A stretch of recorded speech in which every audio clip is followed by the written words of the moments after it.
Eu queria abordar hoje com vocês, de uma forma bastante rápida, é mais uma reflexão a respeito de um tema que é importante. Quando a gente está falando sobre fala, a gente precisa lembrar que fala é um comportamento como outro qualquer. É um comportamento como comportamento motor, é um comportamento como olhar nos olhos, é um comportamento como apontar, é um comportamento como aprender a sentar numa cadeira. Então, fala é um comportamento. Como fala é um comportamento, quando a gente ensina fala a uma criança, a gente tem que garantir que essa fala ela tenha uma característica muito peculiar, que é a característica de generalização.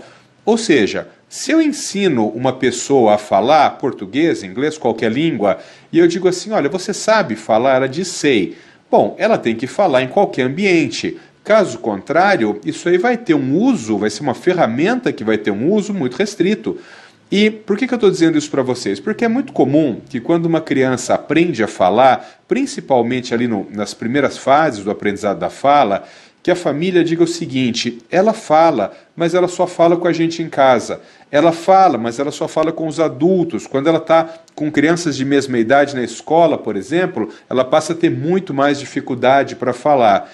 Então, pessoal, é muito importante que a gente conheça esse termo, que é a generalização. Generalização é isso, é quando você aprende um determinado comportamento, quando você ganha determinada habilidade, que você seja capaz de usar aquilo de forma generalizada, que você seja capaz de usar em qualquer ambiente.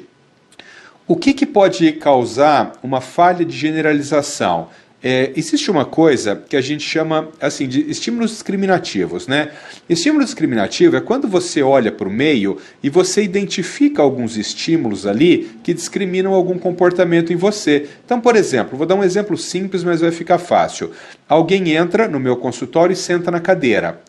E aí eu pergunto para a pessoa assim, por que você sentou nessa cadeira? Daí ela fala, doutor Paulo, mas não era para sentar? Eu falo, não era, mas por que você sentou? Se ela pensar bem, ela vai dizer, sentei porque tinha uma cadeira. Ou seja, a presença da cadeira discrimina um comportamento nesse indivíduo, que é o comportamento de sentar na cadeira. Se não tivesse uma cadeira ali, não discriminaria esse comportamento. Ele não sentaria, ele ficaria em pé, possivelmente, ou ele encostaria na parede. Com a fala não é diferente. Então, quando a fala ela é aprendida e ela é generalizada para todos os ambientes, a presença de um amiguinho na escola, por exemplo, discrimina o comportamento naquela criança de falar. Pode discriminar. Querer fazer uma pergunta durante a aula discrimina um comportamento de falar. Quando ela chega em casa e ela vai contar para a mãe o que aconteceu na escola, a presença da mãe discrimina esse comportamento dela falar. O que pode acontecer algumas vezes é o seguinte, quando a criança está em casa e ela já aprendeu a falar, quando ela está em casa, ela fala normalmente com a mãe. Ou seja, a presença da mãe discrimina o comportamento de falar. Mas quando você muda esse contexto e coloca essa criança, por exemplo, na escola, ou numa festinha de aniversário, ou no supermercado, os estímulos discriminativos que estão ali são diferentes. E aqueles estímulos do meio não vão discriminar na criança o ato de falar, o comportamento de falar. Você entendeu?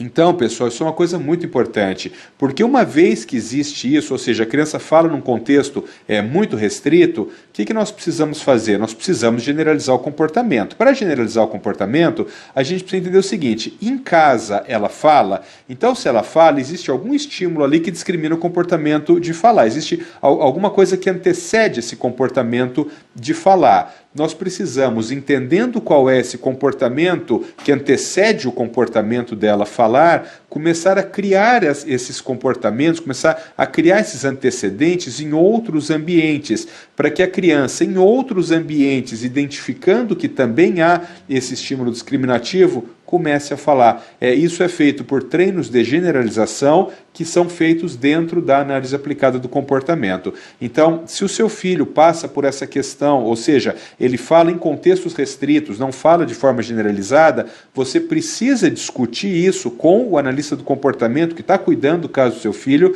para que ele crie uma intervenção que leve à generalização.